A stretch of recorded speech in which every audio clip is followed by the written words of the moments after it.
बच्चों, आज हम आपको बताएंगे द्रोण की द्रुपद से दुश्मनी। द्रोण जो थे वो पांडवों के गुरु थे। उन्होंने ही उनको अस्त्र विद्या सिखाई थी। और द्रुपद जो थे वो एक पांचाल नाम के राज्य के राजा थे।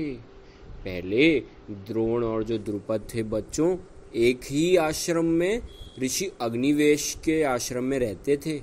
बहुत अच्छे दोस्त थे और उन्होंने अग्निवेश जी से बड़े बड़े अस्त्रों की विद्या ली थी। इस बीच बच्चों में बहुत गहरी दोस्ती भी हो गई थी। और जब द्रोण और द्रुपद जब जाने लगे वापस पढ़ाई पूरी करने के बाद, तो द्रुपद ने वादा किया था द्रोण से कि जब मैं अपनी राज्य में जाऊंगा, राज्य जीतूंगा, तो मैं तुम्हें हमारे राज्य का आधा हिस्सा दे दूंगा। बात बहुत पुरानी हो गई थी बच्चों। एक बार अब उसने उनको राज्य नहीं दिया। मैं आपको बताऊंगा वो कैसे नहीं दिया उसने। तो अब जब पांडवों की बात, उनकी शिक्षा पूरी हो गई, तो पांडवों और कौरवों ने उनसे कहा, हे गुरुदेव, आप कृपया करके अब हमें बताइए कि हम आपको क्या गुरु दक्षिणा दें। तो उनके गुरु ने कहा कि प्यारे बच्चों, मैं दक्षिणा में तुमसे कुछ नहीं चाहता हूँ सिवाय एक चीज के। बताइए गुरुवर, आपकी हम कैसे सेवा कर सकते हैं। द्रुपद राजा को बंदी बना के लाओ मेरे सामने। बस इतनी सा ही बोला बच्चों उन्होंने, उनके गुरु ने। और कौरव और पांडवों ने बोला, ऐसा ही होगा गुरुजी। उन्होंने ऐसा बोला बच्चों क्योंकि वो जानते थे कि द्रुपद और द्रोण में बहुत दुश्मनी हो गई है। अब वो रहते तो थे उस आश्रम में, पर जब बच्चों मैंने बताया कि वो चले गए और जब द्रुपद ने राज्य जीत लिया था, तो द्रोण उनके पास आए वापस और उनको याद दिलाया उनकी दोस्ती और वादे के बारे में। पर जब उन्होंने गरीब द्रोण जी को देखा, जो कि उस वक्त बहुत गरीब थे, गरीब ब्राह्मण थे उनके सामने, तो उन्होंने बोला, हे किस्मत के फूटी वाले, हे ब्राह्मण, तुम और मैं दोस्त कैसे हो सकते हैं। पुरानी यादें जो हमारी दोस्ती की हैं उनका आज कोई अर्थ नहीं है। सिर्फ बराबर वाले ही मित्र हो सकते हैं। मैं आज बहुत बड़ा राजा हूं और तुम एक भीख मांगने वाले ब्राह्मण। अब तुम पुरानी मरी हुई हमारी दोस्ती को जिक्र करके उसको जगाने की कोशिश ना करो। द्रुपद बड़ी जोर से द्रोण पे हंसे। बच्चों, द्रोण जो थे बहुत ताकतवर ब्राह्मण थे। पर इस वक्त कौन हंसा? द्रुपद हंसा। किस पे हंसा? द्रोण पे हंसा। राजा था वो, वहीं पे बैठा था, बड़ी जोर से हंसा। वो चाहते तो द्रोण उसी वक्त उसको मार सकते थे, पर द्रोण ने ऐसा नहीं किया। वो राजा था, हंसा और उसने कहा, इनको थोड़ी सी दक्षिणा दे दो। उसको बहुत दर्द हुआ द्रोण जी को। द्रोण को इतना दर्द हुआ, उसने सोचा कि इन्होंने मुझे को बहुत अपमानित किया। मैं मित्र के समान इसके सामने आया था, पर इस दुष्ट राजा ने अपने मित्र का अपमान किया है। अब उसने उसी वक्त उसके राज्य को छोड़ दिया और मन में प्रण कर लिया इससे बदला लेने के लिए। और जब बदला लेने का अब सब सही समय आ गया है, उनके जो शिष्य हैं वो बहुत मेधावी शस्त्र विद्या में हो गए हैं, तब उन्होंने उनको आदेश दिया कि अब उसको हम पाठ पढ़ाएंगे उसकी गलती का। जाओ बच्चों, जीत के लाओ उसको। तो ऐसा जब उनको बोला, तो वो जो बड़े ही आतुर उनके शिष्य थे, वो अपने रथ पे गए बच्चों और पांचाल राज्य की तरफ बहुत तेजी से बढ़ने लगे। उनके साथ बहुत सारी सेना भी ली उन्होंने और बड़ी जोर से दौड़ते दहाड़ते द्रुपद की जो कैपिटल थी, उसका नाम था काम्पिल्य, वहां पहुंच गए। दुर्योधन और उसके ब्रदर जो कौरव भाई थे, वो वहां पे एक दूसरे से कंपटीशन करने लगे, देखते हैं कौन इसको हारेगा, कौन इसको हराएगा। बड़ी तेजी से बच्चों, घोड़ों की टुक टुक टुक टुक टुक टुक टुक टुक आवाज आ रही है, रथों की बहुत तेज से गुड़ गुड़ गुड़ गुड़ गुड़ गुड़ गुड़ आवाज आ रही है, धूल उड़ रही है। वहां पे घमासान जितने भी गेट थे बच्चों, वहां से अंदर घुस गए सारे के सारे। और एक हाईवे पे सपने एक के बाद एक कई लोगों को मारने लग गए, बड़ी जोर जोर से तीर चलाने लग गए।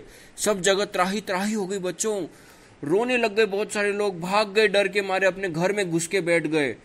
इसके बाद बच्चों द्रोण ने इसी बीच पांडवों के साथ सोचा हम राज्य के बाहर ही रहेंगे। द्रोण भी गए थे उस आक्रमण में, पर उन्होंने आक्रमण में हिस्सा नहीं लिया था। वो पांडवों के साथ राज्य की सीमा के बाहर वेट कर रहे थे। पांडव भी रुक गए। पांडव ने सोचा कि हम इनके साथ नहीं जाएंगे, क्योंकि इनमें शक्ति नहीं है राजा द्रुपद को हराने की। ये जब उनको हरा नहीं पाएंगे तब हम हमारा असर दिखाएंगे।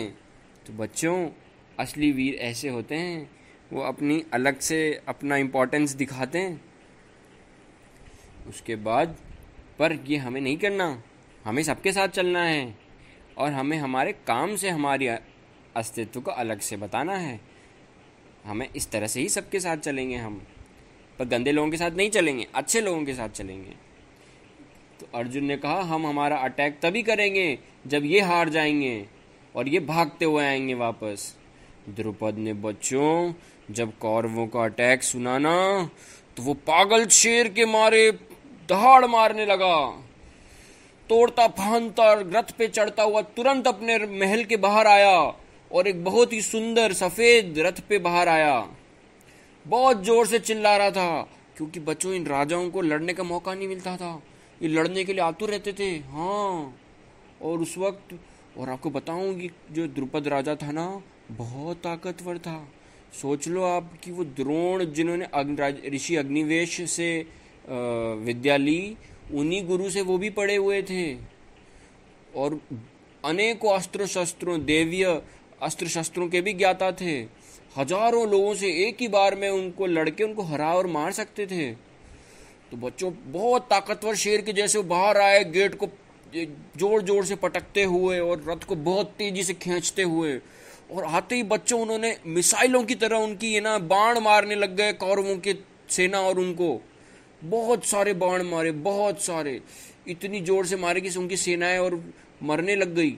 जब उन्होंने देखा कि ये कौरवों को महसूस हुआ कि बहुत सारे द्रुपद से वो लड़ाई कर रहे हैं, क्योंकि बच्चों बहुत तेजी से वो रथ चलाते थे, बहुत तेजी से इधर हो जाते थे फिर उधर हो जाते थे, मालूम नहीं पड़ता था कहाँ चले गए, किधर मार रहे हैं, किधर से जाने वाले हैं, किस तरफ मारेंगे, मालूम नहीं पड़ता था। उनके हाथ कब एरो को ले लेते और कब धनुष पे चढ़ा के वापस मार देते थे।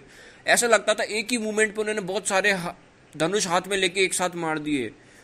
इस तरह से वो पूरे अपने धनुष को सेमी सर्कल में खींच के बहुत चारों दिशाओं में एरो ही एरो मारने लग गए। और बच्चों वो एरो सिर्फ लकड़ी के एरो नहीं होते थे, बड़े ताकतवर एरो रहते थे। हाँ, उससे गदा भी काट देते थे, इतने ताकतवर रहते थे। पांचालों ने बच्चों जब अपने राजा का जोश देखा तो उन्होंने घंटों बजाने लग गए, और वहां पे बहुत सारे शंख बजने लग गए, ढोल नगाड़े बजने लग गए। इतनी आवाज हुई जैसे कोई बहुत बड़ा शेर आवाज कर रहा हो। फिर तो उन्होंने एक के बाद एक कुरुओं को हराना शुरू कर दिया। उनकी जब इस तरह का उन्होंने प्रयास देखा लड़ाई में, तो उनकी जो जनता जो घर में घुस गई थी वो भी बाहर आ गए। उन्होंने भी उनको क्लब से, मतलब गदा से और भालों से, जिसके आगे नुकीला नुकीला होता है, और पत्थरों और सबसे उनको मारने लग गए। जब जनता भी बच्चों उनके साथ आ गई राजा के, तब तो वो कुरुओं को भागना पड़ गया। हजारों लोगों के बीच में से वो चिल्लाते फांदते हुए सारे कुरु घर की उस महल के और राज्य के बाहर भाग गए, डरपोक कहीं के। हा। इसके बाद बच्चों पांडव इसी तरह से हंसे जैसा मैं हंसा। उन्होंने ऐसे ही मजाक की उन पे हंसी लगे। हा, देखो क्या आ गए वापस लौट के, बदमाश कहीं के। अर्जुन ने कहा ये तो सिर्फ बोलने के ही हैं, इनमें दम वम कुछ भी नहीं है, अब हमारा समय आ गया है लड़ने का। उन्होंने युधिष्ठिर महाराज से कहा, हे युधिष्ठिर महाराज, आप द्रोणाचार्य के साथ यहीं रुकिए, हम अभी आते हैं उसको जीत के। और चारों पांडव लड़ने चले गए। युधिष्ठिर ने बच्चों उन्होंने क्या किया था कि उन्होंने पूरी जो गेट था उनको सबको बंद कर दिया था। उसमें बड़े बड़े हाथी रख दिए थे और सेना भी रख दी थी गेट पे, ताकि कोई गेट नहीं खोल पाए। पर भीम बच्चों इतने ताकतवर थे, आप सोच लो कि कोई बहुत बड़ी मिसाइल जो फटेगी नहीं, वो एक राज्य के गेट जिसके पीछे हाथी और सेनाएं पड़ी हुई हैं, जिन्होंने हाथियों ने रोक रखा है गेट, बहुत स्पीड से यूएस से मान लो चाइना के अंदर घुस गई, और उसने तुरंत, अब सोचो, बहुत स्पीड से आई गेट को फोड़ती हुई, और अगर वो एलिफेंट्स को फोड़ती हुई और सेना को तोड़ती हुई अगर वो चली जाएगी, उनको मारेगी, तो कैसे कहाँ तक जाएंगे बच्चों। इतनी ताकत थी भीम में। उसने अपनी गदा उठाई भीम जी ने, एक मारी जोर से गेट के। इतनी ताकत थी बच्चों, इतनी ताकत थी कि वो गेट फट गया और वो हाथी के साथ बहुत दूर जाके पड़ गया। सारे लोग मर गए वहां पे, हाथी लहूलुहान होके मर गए। बहुत ताकत से मारा था बच्चों, आप सोच सकते हो कि कितनी भयंकर ताकत थी उनके अंदर। गेट के कुंदे वुंदे सब टूट गए, बहुत मारा। इसके बाद बच्चों उन्होंने ऐसा टॉर्नेडो मारा, जैसे आपने देखा ना टॉर्नेडो जैसे चलता है, ऐसा हर जगह गदा घुमाते हुए, मालूम ही नहीं पड़ रहा था कहाँ गदा घुमाते हैं, और इधर गदा उधर गदा, हजारों की संख्या में मारते हुए बच्चों राज्य में एंटर हो गए। इसमें लिखा है महाभारत में कि उन्होंने एक साथ हजारों को मारा। इसके बाद बच्चों फिर वो भाग गए, जैसे कोई गाय चराता है ना, बछड़े चराता है, जैसे ऐसे वो चराते चराते हुए उनको दूर ले जा रहे थे उनकी पांचालों की सेना को।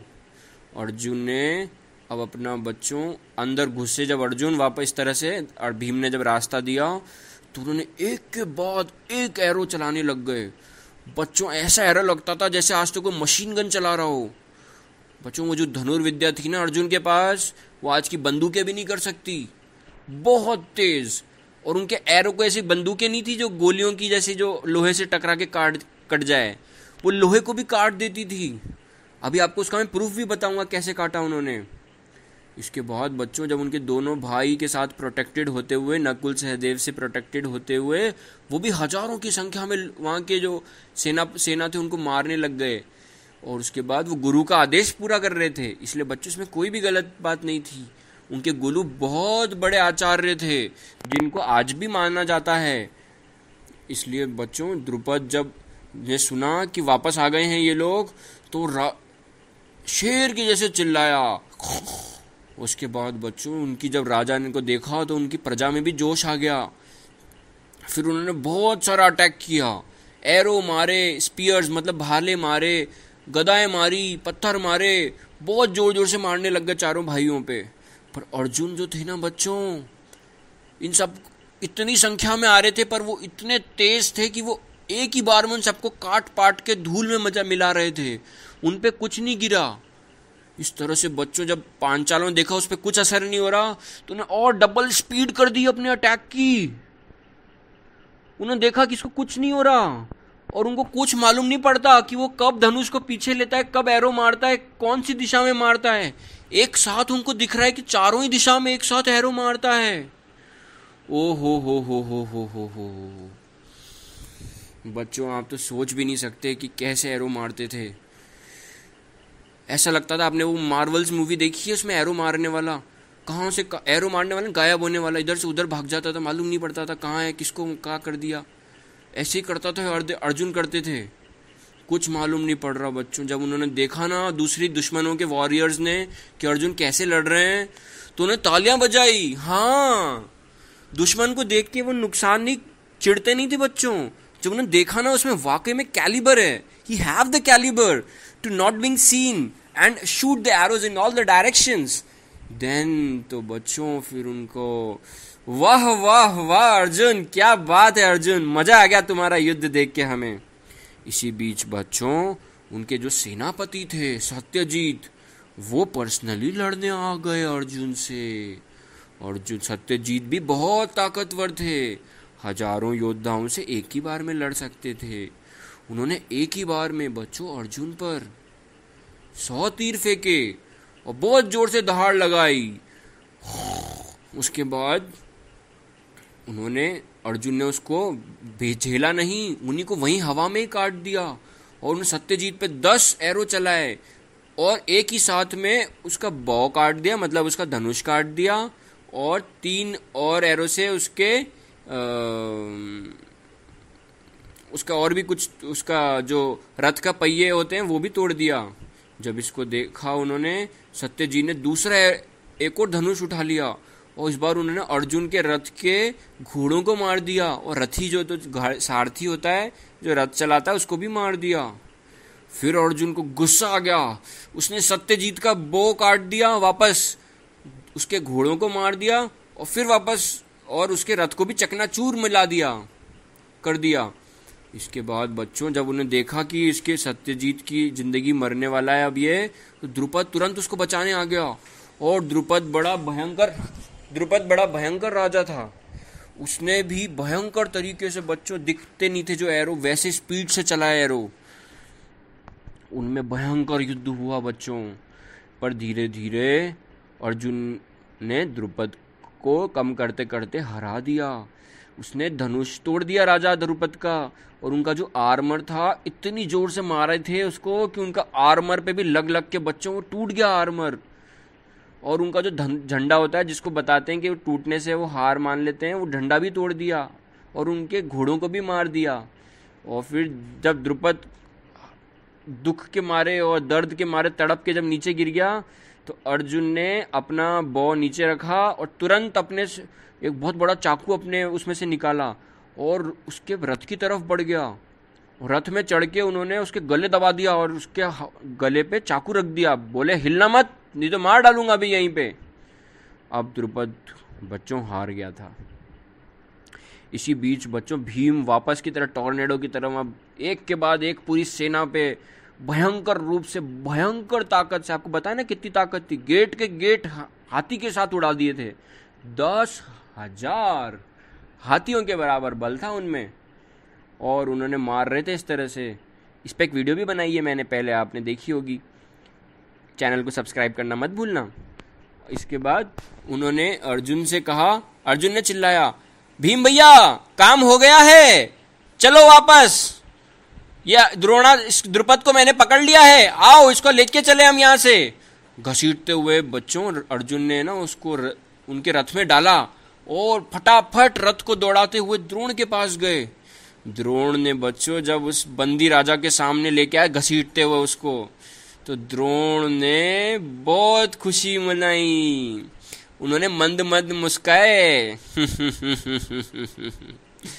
तो हे बड़े राजा, द्रोण बोल रहे हैं अब आगे बच्चों, हे बड़े राजा, क्या हुआ, तुम्हें क्या याद आ गई हमारी पुरानी दोस्ती? अब तो मुझे लग रहा है कि तुम्हारा जो राज्य है और जो तुम्हारा धन है वो मेरा हो गया है। द्रुपद बहुत शर्म के मारे उसका बच्चों सर नीचे झुक गया। पर द्रोणाचार्य बोलने लग गए, द्रुपद तुम्हें डरने की कोई ज़रूरत नहीं है तुम्हारी ज़िंदगी के लिए। मैं एक ब्राह्मण हूँ और ये मेरा नियम है कि मैं तुम्हें माफ़ कर दूँ। आखिर ब्राह्मण का नियम होता है माफ़ी करना। पर मैं तो आज तक चाहता हूँ तुमसे प्रेम करना, पर तुम ही नहीं चाहते थे द्रुपद, मैं क्या करूँ? हमारा प्रेम तो बचपन से है, पर तुम भूल गए, बताओ मैं क्या करता? द्रोण ने अर्जुन से कहा, द्रुपद को छोड़ दो। बच्चों वो राजा जो था ना चुपचाप से सुन रहा था। द्रोण ने आगे बोला कि मैं तो चाहता हूँ तुमसे दोस्ती है द्रुपद, पर जो राजा नहीं आखिर वो राजा का दोस्त कैसे हो सकता है? क्योंकि तुम ही ने तो कहा था कि दोस्ती बराबर बराबर वालों के बीच में होती है जब मैं गरीब था। तो एक काम करते हैं, आधा राज्य तुम्हारा आधा राज्य मेरा। द्रुपद बच्चों इस बारे में कुछ नहीं कह सकता था क्योंकि वो बंदी था। उसको घसीट घसीट के गले में तलवार लगा के बेइज्जती करके बहुत बुरी तरह से रगड़ते हुए यहाँ लाया गया था। कईयों लोग उसके मार दिए गए थे। और फिर द्रोण की मार्शल पावर भी बहुत ज़्यादा थी क्योंकि उनके शिष्य बहुत ताकतवर थे। इस तरह से बच्चों, और इस तरह से उनको हराने का उसके पास कोई रास्ता नहीं था कि द्रोणाचार्य को बाद में हरा दे। आखिर उसको सब सोचते हुए द्रुपद ने हाँ करी, हे परम सज्जन, हे द्रोणा, तुम्हारी बात बिल्कुल सही है। तुम्हारी जैसी बड़ी हस्तियां जो होती हैं वो बड़ी ही दानवीर होती हैं। मैं भी चाहता हूँ हे मित्र तुमसे दोस्ती करना। अब हम ऐसा करते हैं, हम बड़ी शांति से रहते हैं। तुम आधा पांचाल राज्य करो और मैं आधा पांचाल राज्य करता हूँ। इस तरह से बच्चों द्रुपद ने ब्राह्मणों से के द्वारा आधा जो हिस्सा था राज्य का वो द्रोण को दे दिया, और फिर वो द्रोण जो थे फिर पांडवों के साथ हस्तिनापुर चले गए। द्रुपद पर बच्चों अभी भी ईर्ष्या से जल रहा था। उसकी बेइज्जती, जो क्षत्रिय था बच्चों, बेइज्जती बर्दाश्त नहीं थी। ये मृत्यु से भी ज्यादा बड़ी चीज थी क्षत्रियों के लिए बच्चों पुराने जमाने में, और अब वो कुछ ना कुछ करके इसका बदला लेना चाहता था। ये सोचते हुए बच्चों वापस चला गया। दोस्ती का झूठा नाटक करके द्रुपद वापस चला गया, और द्रोण ने अपना जैसा ताकत से उसके वादा को पूरा करा दिया। आज की कथा हम यहीं समाप्त करते हैं। हरे कृष्णा।